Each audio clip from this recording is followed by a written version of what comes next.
ಹುರುಳಿಕಾಳಿನ ಚಟ್ನಿ ಮಾಡುವ ವಿಧಾನ ಹೀಗಿದೆ. ಮೊದಲಿಗೆ ಗ್ಯಾಸ್ ಆನ್ ಮಾಡಿಕೊಂಡು ಒಂದು ಸಣ್ಣ ಬಾಣಲೆ ಇಟ್ಟು ಅದಕ್ಕೆ ಹುರುಳಿ ಹಾಕಿ ಚೆನ್ನಾಗಿ ಹುರಿದುಕೊಳ್ಬೇಕು. ಅದನ್ನು ಬಣ್ಣ ಬದಲಾಗುವವರೆಗೆ, ಬ್ರೌನ್ ಕಲರ್ ಬರುವವರೆಗೆ ಸರಿಯಾಗಿ ಹುರಿದಿಟ್ಕೊಳ್ಳಿ. ನೋಡಿ, ಈಗ ಬಣ್ಣ ಬದಲಾಗ್ತಾ ಇದೆ. ಆಮೇಲೆ ಅದನ್ನು ಕೆಳಗಿಟ್ಟುಕೊಂಡು ಅದಕ್ಕೆ ಸ್ವಲ್ಪ ನೀರು ಹಾಕಿ ಚೆನ್ನಾಗಿ ತೊಳೆಯಬೇಕು. ಯಾಕೆಂದರೆ ಅದರಲ್ಲಿ ಮರಳು, ಧೂಳು ಏನಾದರೂ ಇಟ್ಕೊಂಡು ಅದಕ್ಕೆ ಚೆನ್ನಾಗಿ ತೊಳೆದುಕೊಂಡು, ಆಮೇಲೆ ತೆಂಗಿನಕಾಯಿ, ಸ್ವಲ್ಪ ಹುಳಿ, ಮೆಣಸು ಹಾಗೂ ಬೆಳ್ಳುಳ್ಳಿ, ಸ್ವಲ್ಪ ರುಚಿಗೆ ತಕ್ಕಷ್ಟು ಉಪ್ಪನ್ನು ಹಾಕಿ ಮಿಕ್ಸಿ ಜಾರಿಗೆ ಹಾಕಿಕೊಂಡು ನಾವು ಚೆನ್ನಾಗಿ ರುಬ್ಬಬೇಕು.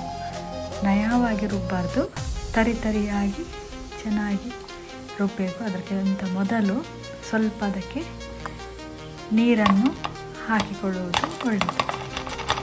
ಹುರುಳಿಯನ್ನು ಕೂಡ ಸೇರಿಸಿಕೊಂಡು ಆಮೇಲೆ ಎಷ್ಟು ಬೇಕಷ್ಟೇ ಸ್ವಲ್ಪ ಗಟ್ಟಿ ರುಬ್ಬುವ ಹಾಗೆ ಸ್ವಲ್ಪ ನೀರನ್ನಕ್ಕೆ ಸೇರಿಸಿಕೊಳ್ಬೇಕು.